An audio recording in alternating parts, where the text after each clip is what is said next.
What's up, everybody? This is the Hedge Mage, and welcome back to another Pauper video. In today's video, we're taking a look at another new card that just got released from Murders at Karlov Manor, doing a bit of a deep dive on that card and how it can be played, what's the pros and cons of it, and what kind of decks actually want to run this card, as well as going over a new brew that I prepared for you. So stick around to the end of the video to check that out. As always, if you want to support the channel, if you could put a like on this video and hit that subscribe button, I would greatly appreciate the support. The card we're talking about today is Out Cold. For 3 generic mana and a blue, it's an instant. This spell can't be countered. Tap up to 2 target creatures and put a stun counter on each of them and investigate. Now, if you are not familiar with stun counters, as they are somewhat of a new thing in the game, when a permanent gets a stun counter, if they would become untapped, instead you just remove a stun counter from them. And then we also get to investigate with this card, which is, one of the mechanics being featured in this set. It is an older mechanic. Basically, when you investigate, you get to create a clue token, which is an artifact token that has an activated ability of paying 2 generic mana, sacrificing it, and drawing a card. So this card, even though it's at 4 mana, which is not necessarily an ideal spell for pauper format, since you're generally looking at somewhere between free and 2 mana, or 0 and 2 mana. This card really does a lot. So it gets you a clue token. It essentially has a fog-like effect, or even maybe closer to Tangle, since it buys you multiple turns, like 2 turns. Um, and it can't be countered. And that's what's kind of really interesting about this card, or what I personally find really interesting, is that it not only can it not be interacted with by, counter spells, things like Dispel, Counterspell, Spell Pierce, etc., uh, it also bypasses the ward ability. Because how the ward ability works is that when you target something that has ward, the ward trigger goes to the stack, which then you have the option to pay that ward cost. And if you decline to do that, then that spell or effect is countered. And so this bypasses that because the spell can't be countered. So so when that ward trigger goes to the stack, you can decline to pay it, and then this spell still resolves. And what's the big thing in the meta right now that has ward? It's Tolarian Terror, which is, with especially with the general mana curve for a lot of decks, which is pretty low, having to pay an extra 2 mana just to target their creature is like that's asking a lot of your resources. And what's really awesome about this card is it just bypasses all of that. Obviously, it's 4 mana though, so where it fits and what decks want to play it, it's probably not going to be a lot. So we got to think about what decks actually have access to lots of mana or cost reduction. So the first deck that I could potentially see this going in is probably something like Turbo Fog, since they do tend to get more land drops than the average deck, since they have run things like Growth Spiral, so they can get up to 4 mana pretty easily.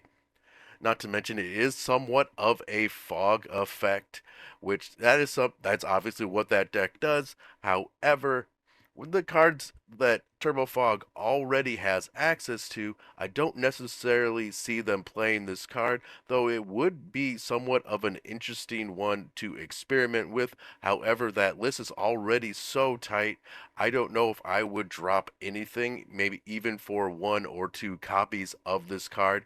It is something that they could shuffle back into their deck and keep playing.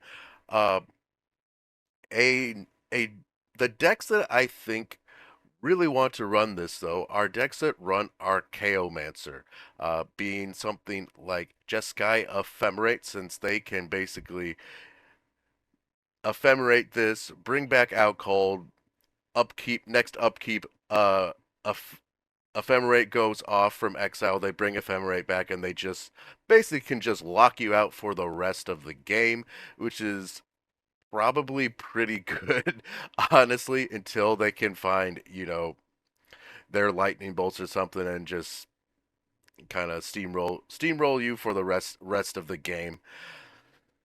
Another deck that I think this probably has the best place in is also a deck that runs Archaeomancer. That deck is Familiars. Because one thing that I have personally experienced playing Familiars a lot is sometimes I just get run over by things like Tolarian Terror, especially when they drop them very early game, like on turn three. It's like there's not I can only gain so much life until I actually set up my wind condition, and sometimes I just don't have enough interaction to deal with the Tolarian Terrors and the Cryptic Serpents, the Gurmag Anglers. It's just I don't have enough blockers. I don't have enough interaction. Yeah, I'm drawing a lot of cards, but I could really just need some extra time, and I think Out Cold definitely seems to fit into that deck the best. The deck I got for you guys today is just that. It's Familiars. So a bit of a new brew featuring the card that we were talking about today, Out Cold. So let's take a look at what we got going on here. So, in our pile of creatures, I got 3 copies of Archaeomancer. So this basically lets us recur all manner of things. We got a huge pile of instant and sorceries that we can recur with Archaeomancer. There's just so many different lines you can do with Archaeomancer. It's kind of ridiculous, but yeah, this is one of the core pieces of the deck. Then I'm bringing in 1 copy of Dawnbringer Cleric. Often, like I've said in I think previous videos about this card, it's something I would often have in the sideboard, but because of all that glitters being so dominant right now and so popular, I definitely want to have some enchantment hate in my main deck just to be ready for that matchup. Uh, so yeah, we got 1 copy in the main board, then 4 copies of God Pharaoh's Faithful. This is one of the key pieces of our infinite combo, so we want to make sure that we are drawing into them, so we got 4 copies of that. 4 copies of Mull Drifter. Whether we are hardcasting this or evoking us, it is a way that we can draw a lot of cards, especially when you evoke it and then you have your ephemerate in hand and ephemerate in response to the evoke trigger. You can draw a lot of cards with this. So that is another core piece of the deck. One of the win cons that I like to do is Sage's Row Denizen. This is definitely a pet card of mine. Not all familiars lists run this. Some used to run it, some do not run it anymore. Uh, I really like it just because I just like ending the game, and sometimes I can do this without my God Pharaoh's Faithful, and I just win outright. God Pharaoh's Faithful is definitely sometimes people will just scoop because there's nothing they can do with infinite life unless they are a combo deck like themselves, and then they might not scoop. They might say infinite life is good, but that's kind of why I like another type of win condition that just ends the game. That's why I'm running Sage's Row Denizen. And then we got 4 copies of Sunscape Familiar, another core piece of the deck. This uh, basically lets us cast our blue spells for 1 less mana. So it's a cost reducer, and this is going to be a big thing with the card that we were discussing today, Out Cold. We can essentially, instead of playing Out Cold for 4 mana, we could hopefully be playing it for at least 2 to 3 mana, depending on how many familiars we have out. If we have one familiar, it's a 3 mana spell. Two familiars, it's a 2 mana spell, which definitely makes that card a lot more efficient and very, very good. Uh, so let's take a look at what we got in our sorcery pile. I got 3 copies of Lorien Revealed. I am running a bit of a smaller mana base, so having lots of ways to fetch lands is going to be really important with this deck. So we got 3 copies of Lore and Revealed. We can also, if we draw one late game, use it to fill up our hands and just draw 3 cards. We got cost reducers, so we're probably not paying the 5 mana to do that. Also got 1 copy of Merchant Scroll, so this is a very powerful tutor. Lets us grab Ghostly Flicker or any other blue instant that we need. Generally, that's going to be Ghostly Flicker. I usually use this as a way to find my win con. Then we got 4 copies of Preordain. This is just a very mana efficient, very good spell that helps us maintain uh, having what we want to have in our hand, so it gives us, helps us dig and get more options. Then I got 1 copy of Step Through, which is also a bit of a pet card of mine. It's mostly for the wizard cycling, so we can grab our Denizen or we can grab our Archaeomancer. Or if we decide to side in our Murmuring Mystic, we can go find that as well. So it kind of helps us, develop the board presence that we want to have. Um, then I got 1 copy of Ephemerate, 1 copy of Ghostly Flicker. So Ghostly Flicker is the win con with the deck. If you haven't played Familiars, it is a flicker loop. Ephemerate is not so much part of the loop, but it definitely helps us get more value and sort of interact with our opponents in a really fun way. Then I got 3 copies of Meeting of Minds. So this spell is something that I've really enjoyed in the deck ever since it came out. It's essentially a free spell since all I have to do is tap usually 2 to 3 creatures if I have a cost reducer out, um, or just 4 creatures if I don't.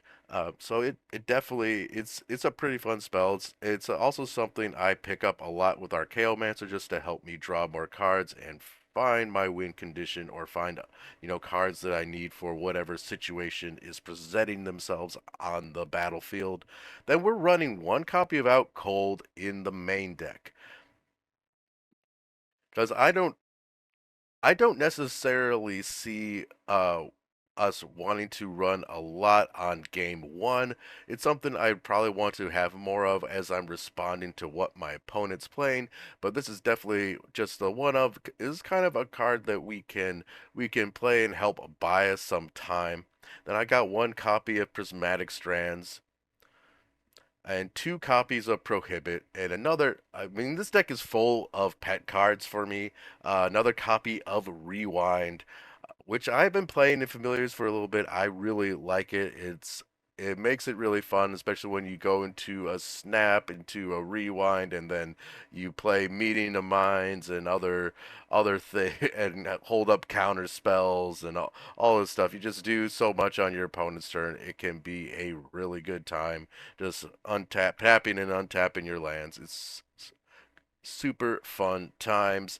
And then we got 4 copies of Snap, which is a really powerful spell in the deck, especially when we're casting it for 1 blue mana. We can use it against our opponents. We can bounce our own things, bouncing our own Mull Drifters, our Chaomancers if we need to get more value out of them, saving a familiar. There's a lot of different lines that you can do with Snap, and it is an incredible card. And then we got 4 copies of the Modern Age.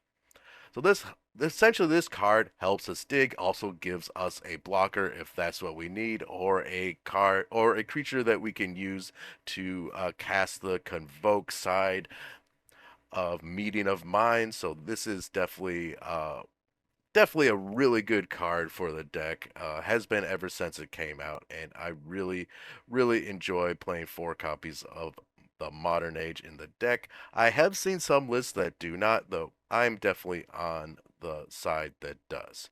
Okay, and then in our land base, we got 2 copies of Ash Barrens, 3 copies of Azorius Chancery, 2 glacial floodplains, which we can usually fetch with our Lorn Revealeds, 1 hidden cataract, 6 islands, 1 mortuary mire, and 1 plain. So we are on a 16 land build. This is something that I have been experimenting with, and because I have had like some issues playing this deck where I just end up flooding out when I'm running, 20 plus lands.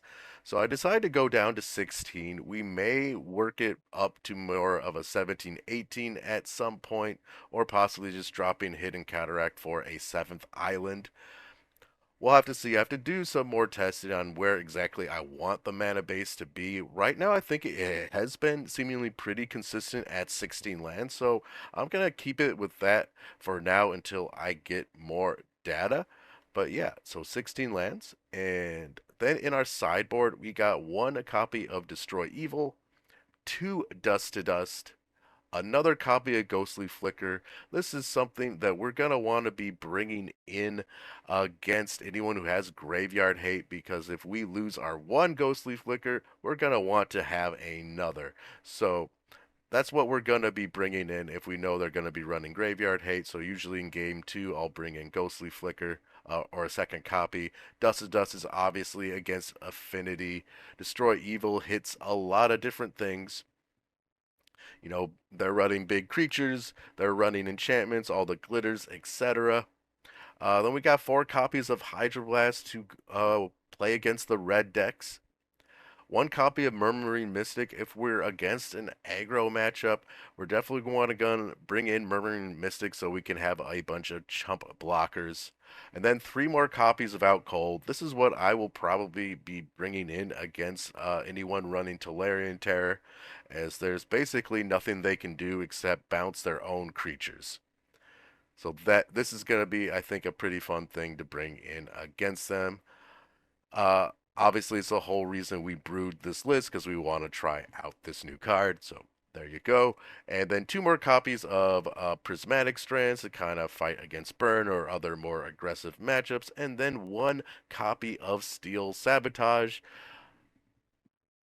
Again, affinity matchups. So this is definitely going to be a really, it's already been proven. I mean, I don't know what I'm saying about definitely gonna be. This has already been proven to be a great piece of tech against Affinity.